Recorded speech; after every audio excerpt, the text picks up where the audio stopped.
Ladies and gentlemen, today we recognize the contributions of India Development Review. And to share their story and journey of innovation with you, join me in welcoming on stage their co-founder and director, Rachita Vora.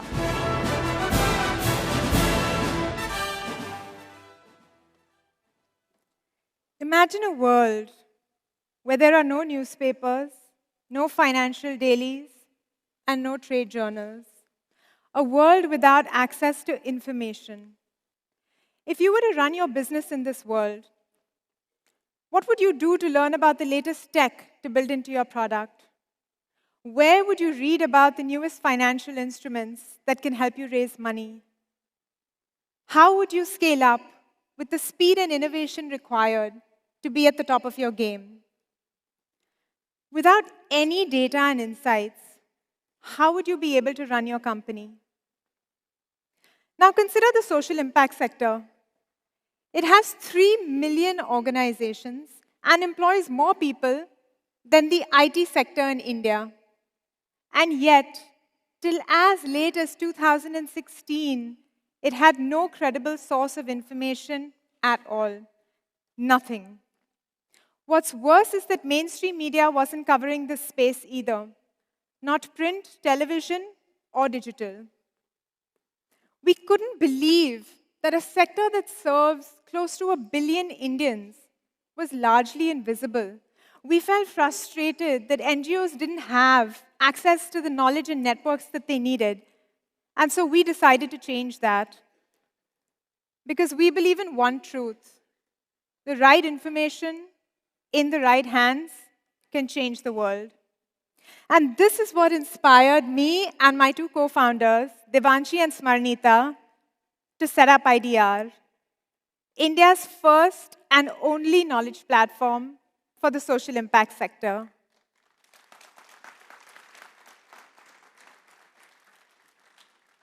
Allow me to share with you how IDR bridges the gap. On 3rd May 2019, Cyclone Fani hit the coast of Odisha, destroying everything in one fell swoop. Pramila and her husband lived in a small mud house in Krishnanagar, a village just on the outskirts of the city of Bhubaneswar. In minutes, their home crumbled into a pile of rubble. They had no food, no water, no shelter for days. 12 days after the cyclone, the leader of a local NGO, Gram Vikas, published an article on IDR about the after effects of the cyclone. This was read by the CSR head of a large corporate in Mumbai, who reached out to Gram Vikas to support them. And it was this funding that enabled the NGO to offer a masonry course to the villagers, which Pramila joined, along with 14 other women. Here she is, beaming proudly in front of the Pakka home that she built in just 2 weeks with her new masonry skills, thanks to the funding that came in. 2 years later, one of India's largest software companies read the same article and gave Gram Vikas a grant of 1 crore, impacting the lives of 400 families. Imagine how many Pramilas stand to gain with the right information, reaching the right people at the right time. At IDR, we publish the latest thinking on what models work and the ones that don't.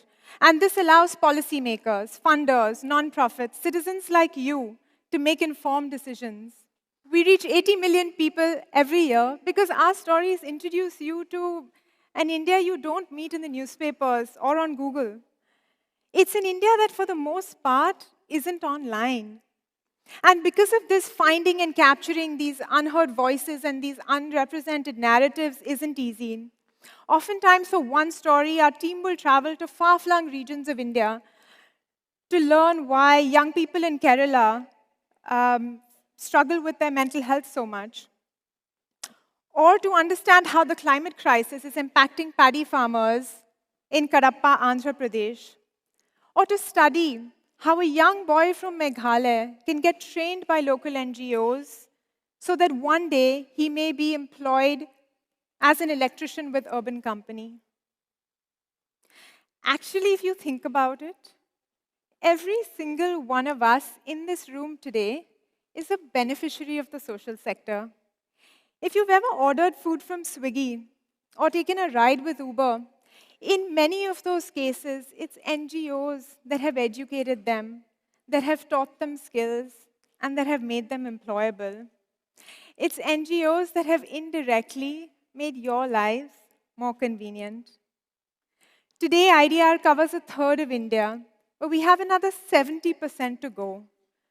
We want to bring you stories from every single district in the country in multiple languages, and we want to do this while being completely free. Because often, it's the people that need the information the most that can't afford to pay for it. And that's where you come in. We need investors, big and small. But more importantly, we need your attention. You have experienced the power of knowledge. You know the difference it can create in your businesses. And you can make a difference in the lives of every single Indian. Because as Pramila showed us, one right story at the right time can make all the difference. Thank you.